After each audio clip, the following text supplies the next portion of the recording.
Hi, everybody. I'm Brittany Lewis, a breaking news reporter here at Forbes. Joining me now is Congressman John Larson. Congressman, thank you so much for joining me again. Glad to be with you, Brittany. You have long been one of the most vocal members of Congress when it comes to Social Security. In fact, you and I had a 30-minute discussion on it just last year. This week, you were pretty passionate during a House Ways and Means Committee hearing on the subject.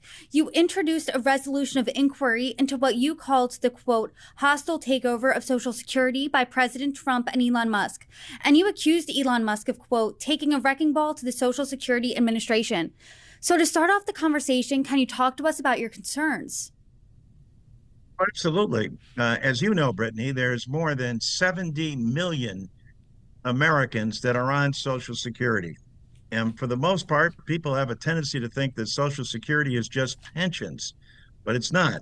It's not only pensions, it's also takes care of spouses, dependents, widows, and also disability. In fact, provides more disability coverage for veterans than the VA. So it is the genius of Franklin Delano Roosevelt that came up with a safety net for entrepreneurialism and capitalism to protect citizens by allowing them to invest. This is not, as Mr. Musk calls it, an entitlement. This is a benefit that people have paid for. And all one has to do is look on their pay stub to find that out. And on that pay stub, it says FICA. That stands for Federal Insurance Contribution. Whose? Yours. And so it is not an entitlement. This is an insurance plan that has been paid for and entrusted with the government so it can give you a return in your retirement, or if needed before then, in the case of death, for spousal or dependent coverage or disability, all of which has made it the number one insurance plan for the program. And by that, I mean this: it's the number one anti-poverty program for the elderly of this nation, and the number one anti-poverty program for children of this country. And so to go in there with a wrecking ball, with the idea that they are going to dismiss and close regional offices and fire people, including inspector generals, is just absurd. And even more absurd is, if you're doing that, you have a responsibility to come before Congress and explain what you're up to, why you need access to these private documents, and what is your goal and what is your intent here. And of course, as you know, Mr. Musk now has been on TV several times, just last weekend calling Social Security a Ponzi scheme, and the president calling it a scam. And the Republicans in the committee keep on saying, oh no, President Trump isn't going to touch Social Security. They're not going to be doing anything doing it. In the middle of the hearing yesterday, the Doge came out saying they're going to stop and they're going to try to eliminate the use of phoning into agencies. They're out to dismantle the Social Security Administration. And there's a responsibility here, first and foremost, on the Republicans in Congress to call a hearing on this, as we have requested and asked for, and to bring them before the Congress in a public hearing under oath and answer that what they need this information for and what their goals are here. And if, as our colleagues claim, they're not there to privatize it, well, then let's put them under oath and have them swear to it, because that's not what they've said on TV. I know older people. I mean, personally, my grandfather didn't have the internet. He didn't have a smartphone, so he would just have to use the phone. And I know he's not the only senior citizen in that boat, where there would be older people who rely on the phone. So that's one issue. Another issue is You're asking where's Elon Musk. There was a viral moment of you in this House Ways and Means Committee asking where's Elon Musk. You said he's going to privatize Social Security. He's calling it an entitlement. In our conversation last year on the House floor many times, you have said Social Security is not an entitlement, it's an earned benefit. So talk to us about why you were just so passionate in that hearing. Well, because first and foremost, 70 million Americans rely on Social Security. Now, of those 70 million, 40% of those, Social Security is the only thing they have. Who do they have speaking for them in the United States Congress? Who will speak out on their behalf as this administration seeks to go out and disassemble the Social Security Administration? In doing so, weaken it, prevent people from having access and getting timely service, and then arrive at the conclusion that, well, Social Security isn't working, so we're going to have to privatize it. So they're saying that's not our intent. Well, they're saying, well, that's fine. If that's not your intent, you have no problem then coming before the committee and answering questions under oath. And what riled me the most, of course, were the empty seats that were there, that somehow Elon Musk, because he's a billionaire, is above the law and doesn't have to answer to the United States Congress or the American people. That's flat out wrong. And I think every American citizen knows it as well. And there's no special protection that the president can provide him from actually coming before Congress and telling the truth about his intent. During that hearing, you accused Republicans to their faces of doing whatever Elon Musk and President Trump want them to do. I'm curious, in your private conversations, do they share your concerns about Social Security, about Elon Musk, about Doge? Because in my conversations with Republican lawmakers, when I say, hey, is Social Security on the chopping block? You keep publicly saying no, but is it? They're saying things like, let Elon Musk look into it and see what happens. But Social Security will be saved. There's just a lot of fraud there. They've been told not to say anything. And so they're claiming that, well, what's wrong about looking for fraud, abuse, and waste? There's nothing wrong with that. No Democrat has said there is.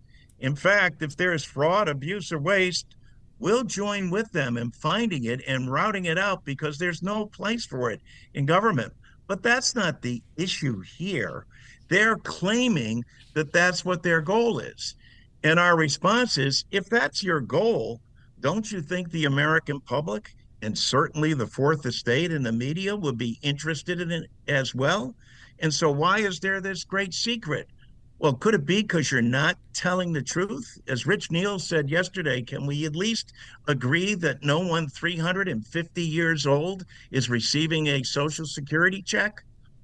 And it was ironic, but meant to be so because of the absurdity and how much pushback they've gotten on their misinformation. And then Elon Musk was on TV saying, oh, yeah, Social Security is the plan in which Democrats use to entice illegal immigrants into the country with the promise that they're going to give them Social Security. Again, a bold-faced lie that if he believes that and has proof, well, by all means, let's put him under oath and have that. And let's see the facts that he has to substantiate it. Because so far, they've made an awful lot of outlandish claims that are not backed by facts. And that's substantiated by the Wall Street Journal, the New York Times, many media outlets, and even the acting commissioner that was hand appointed by Donald Trump has said, this is not true. And Doge does not understand what it's doing to the operation. I think they do understand.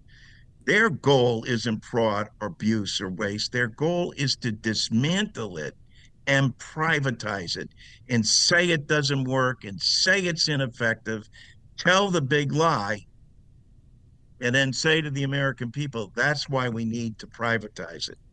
Congressman, last year you showed me some cards you give out to every member of Congress in the House and That's in the correct. Senate, Republicans and Democrats alike. I think you showed me House Speaker Mike Johnson's card last year. And on the card, it says how many of their constituents in their district rely on Social Security.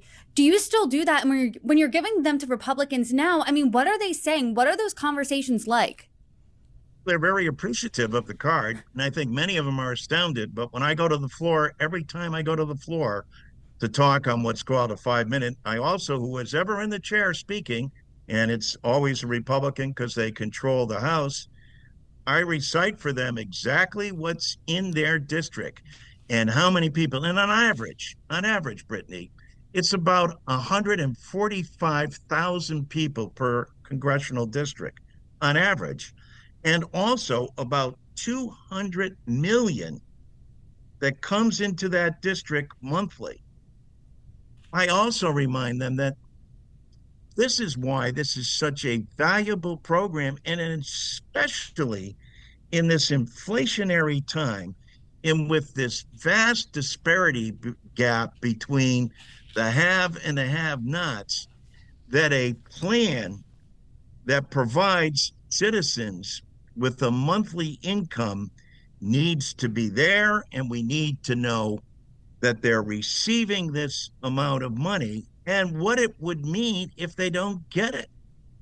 It is, after all, as I like to remind our Republican colleagues, the safety net for capitalism and entrepreneurialism. The genius of Roosevelt was knowing that in a system like that, which we love and respect and admire because we want people to take risks. We want people to be creative. We want people to be inventive.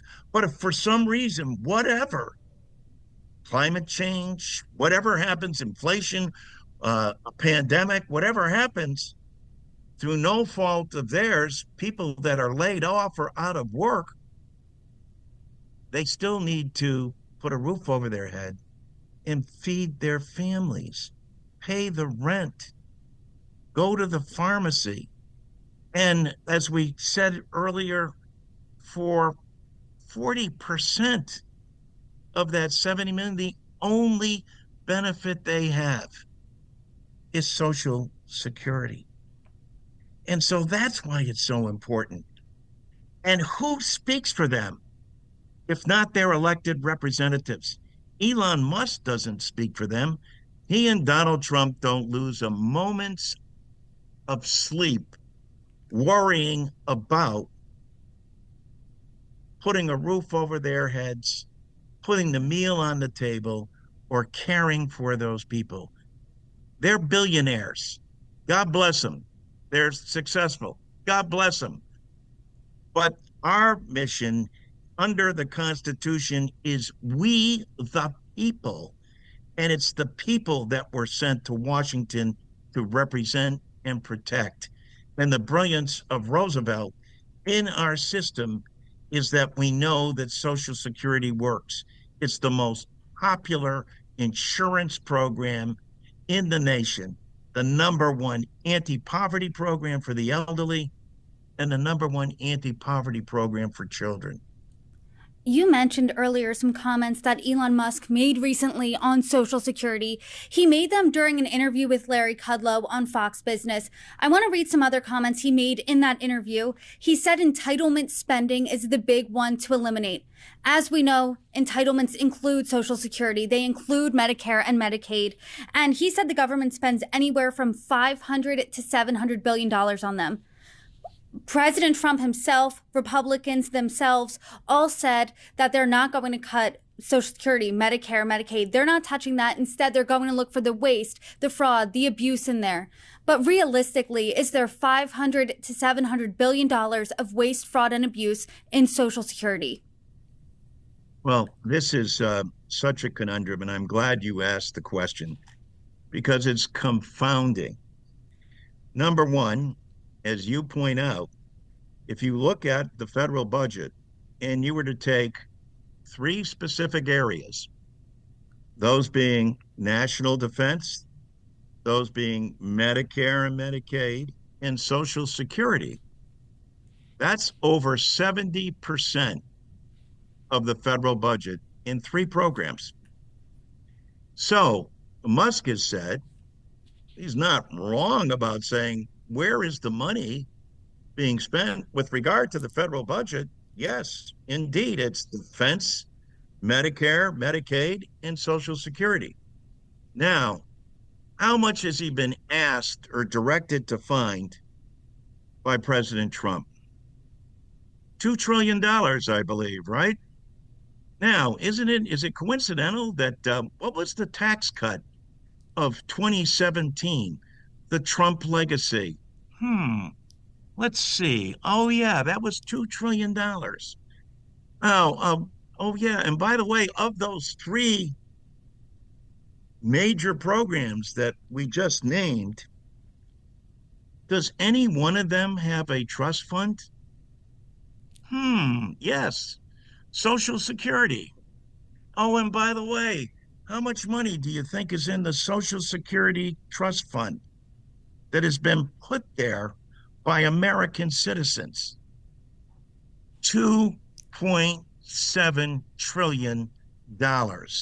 So when Musk says he's going after the money and he's following the money, believe him. It's an old adage in politics, in government. If you want to find out what's going on, follow the money. And that's what the American people need to be tuned into, and why he's out, as he said clearly, time and time again, to privatize it. And in the same token, as you point out, Republicans have said, no, President Trump has said time and again, we're not going to touch Social Security.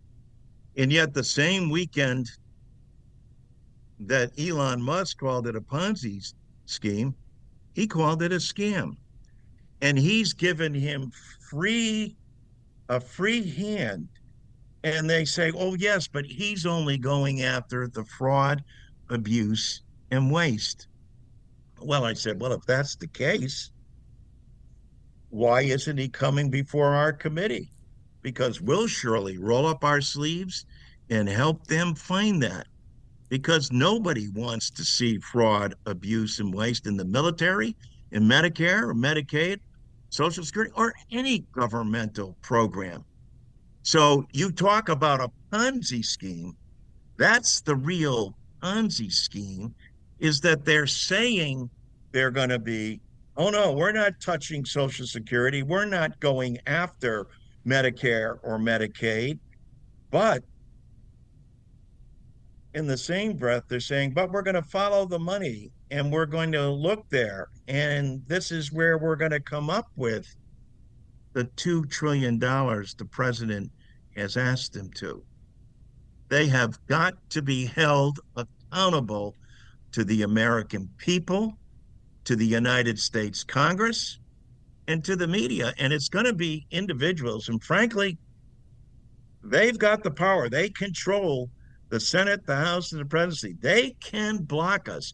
We will continue to use every single legislative tool in our box, including resolutions of inquiry, to demand that they come before us. But so should every citizen in this country. People ask what they can do. Demand that he come before Congress under oath and tell the American people where he's going to find that $2 trillion. You're saying the writing's on the wall here. There's not hundreds and hundreds of billions of dollars worth of waste, fraud, and abuse. This is all just a goal to privatize Social Security. When you say that, what does privatized Social Security even look like?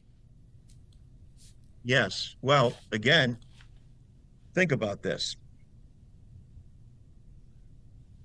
The trust fund, the genius of Roosevelt, And the genius of coming up with a federal program that people pay in weekly, all you have to do is look at that pay stub and it says FICA right on it.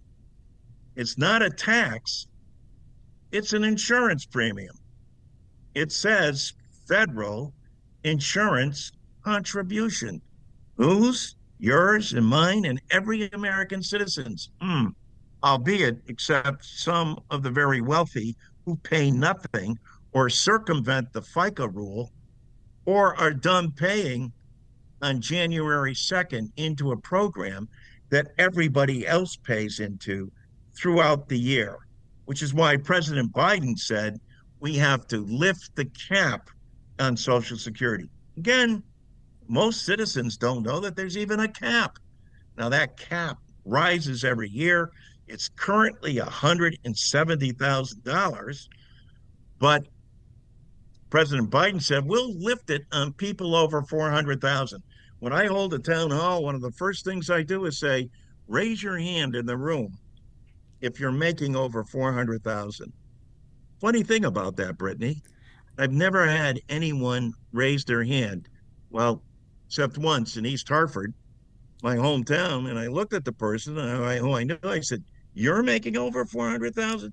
They go, "No, but it felt good to raise my hand," and so I had to give them credit for that. But the point being, just by having that group pay their fair share, we not only extend the solvency of Social Security, but we're able to add benefits. Here's the other thing that Americans should be screaming about.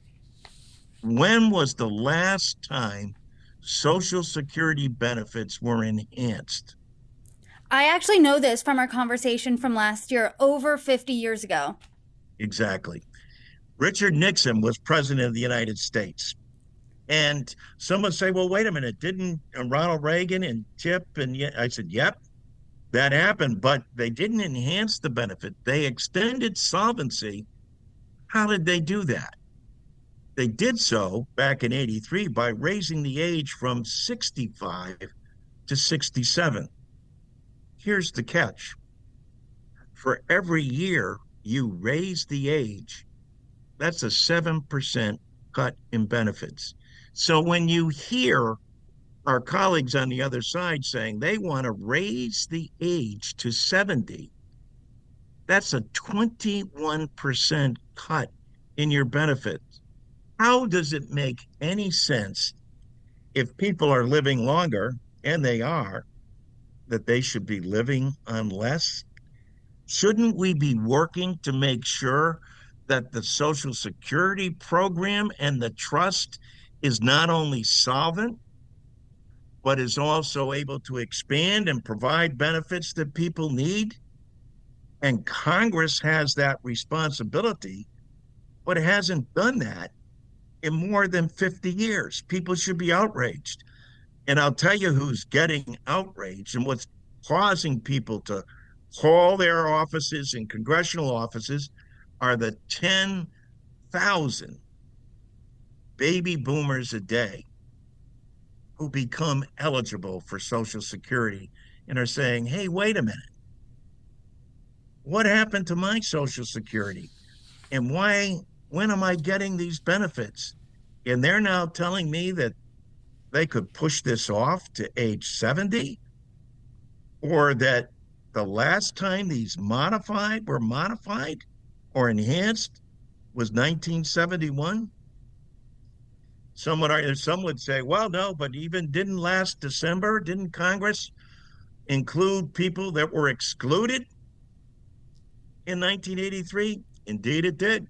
And Congress, passed a bill that eliminated what's commonly referred to as weapon GPO, which prevented municipal employees, teachers, firefighters, and police officers, which amounted to about 2.9 million people in the country, from getting Social Security benefits that they have paid into.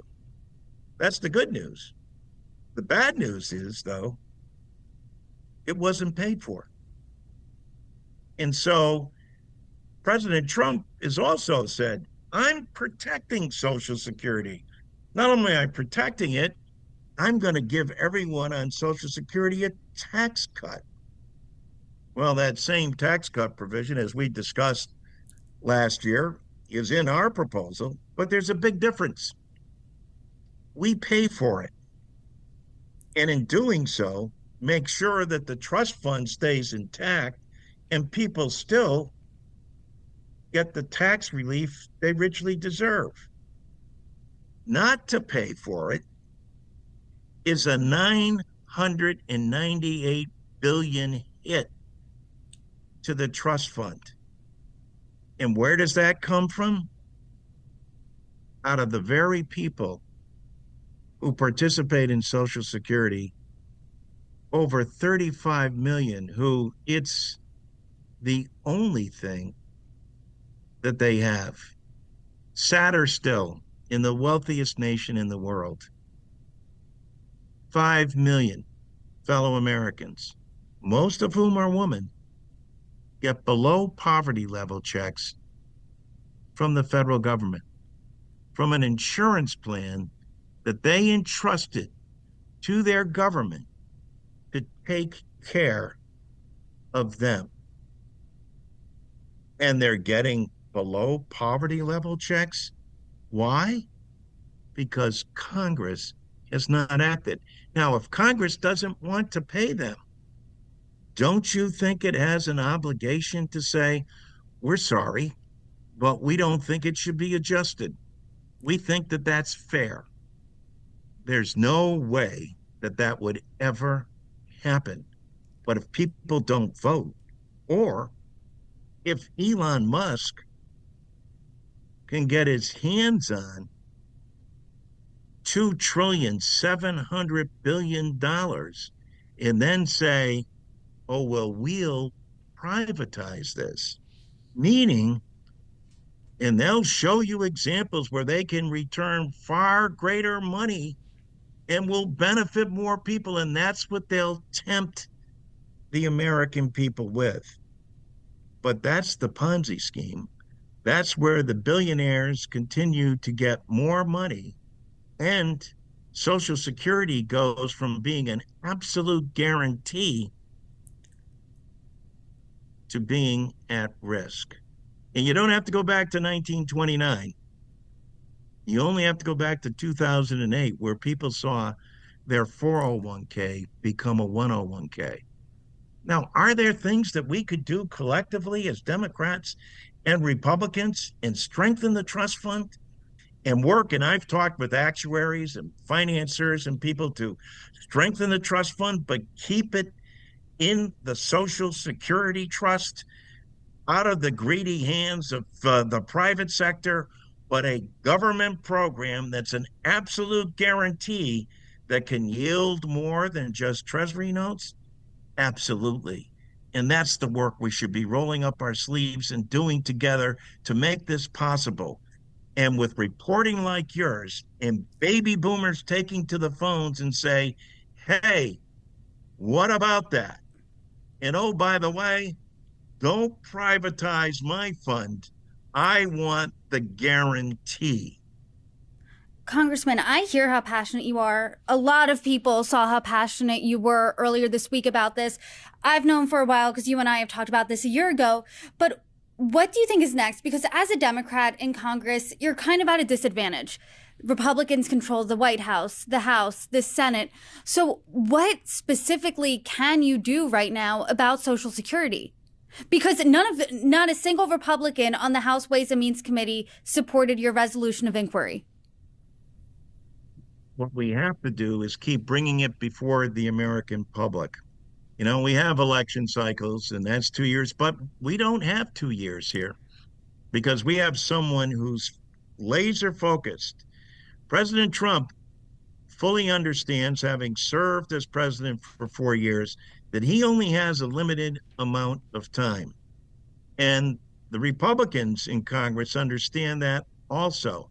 That's why they're refusing to bring this before the American people. And if the American people do not protest, if they're not calling in to their district offices, and that includes people who may not live in someone's district. All we need, imagine this, is three Republicans to stand up and say, this is not right. We can't go through this. And what will make them say that? People calling in, people stepping up, people demanding, as we will continue to do, that Elon Musk come before the committee and explain. He seems to be more than willing to go on talk shows and on TV programs and tell everybody about his plan for privatization. And look, let's acknowledge that he's a very bright and capable person, maybe a genius in some respects. But I don't care whether you're a genius or whether you're the wealthiest man in the world. You are not above the democracy, and you are answerable to the American people under our Constitution. And that's what I think roils me the most, is that nobody is above the law in this country, and that's why they have to be answerable. And if our Republican colleagues think otherwise, they owe that explanation to their constituents and the American people. I don't believe in their heart of hearts that they do. Congressman, I've kept you entirely too long, but I do have one more question if you have the time, because it does seem like you've been standing on a mountain alone talking about Social Security, screaming from the rooftop saying, hey, Congress hasn't acted in 50 years. Why is no one listening? You're giving these cards out to all of your colleagues. I've talked weekly almost with AARP polling going up to the election. Voters who are above 54, I believe, were the voters who were most likely to participate in the election. This is an issue that they care about the most. Why does Congress not act? Is it because it's not a sexy topic? I mean, what does that look like? Because it's been kicked down the can. And to your point, both parties bear some responsibility. Having said that, this is the legacy of Franklin Delano Roosevelt. Philosophically, the other side and Elon Musk are lying out how they feel about it. When President Trump says he's not going to touch Social Security, what does that mean?